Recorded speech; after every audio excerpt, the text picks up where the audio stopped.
წლის 24 აგვისტოს ზუსტად 30 წლის წინ საქართველოს პარლამენტმა პირველ 1921 წლის კონსტიტუციის ისტორიულ სამართლებრივ მემკვიდრეობაზე დაყრდნობით საქართველოს კონსტიტუცია მიიღო.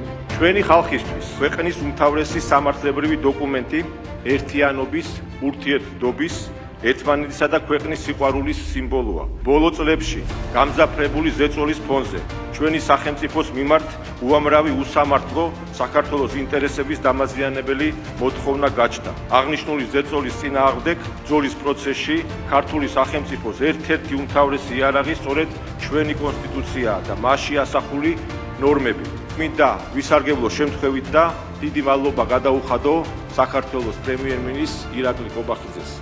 ის რამდენიმე წლის წინ სათავეში ჩაუდგა სახელმწიფო საკონსტიტუციო კომისიას და მაღალი პროფესიონალიზმითა და პასუხისმგებლობით შეძლო, რომ დღეს ჩვენ გქონოდა კონსტიტუცია, რომელიც ერთი მხრივ კონსტიტუციური სამართლის ფუნდამენტურ პრინციპებს ემყარება, ხოლო მეორე მხრივ უზრუნველყოფს ქვეყნის გრძელვადიან დემოკრატიულ განვითარებას. ასევე მინდა ყველა იმ ადამიანს გადაუხადო მადლობა, რომელიც ბატონ ირაკლისთან ერთად მონაწილეობდა ამ პროცესში.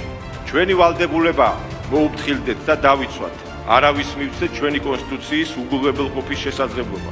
სწორედ ჩვენი ქვეყნის უმთავრესი სამართლებრივი დოკუმენტი, საქართველოს კონსტიტუცია, არის სუვერენიტეტის გამტკიცების, ქვეყანაში დემოკრატიის, თავისუფლების და წესრიგის, სამართლიანობის უზრუნველყოფის უმთავრესი გარანტი.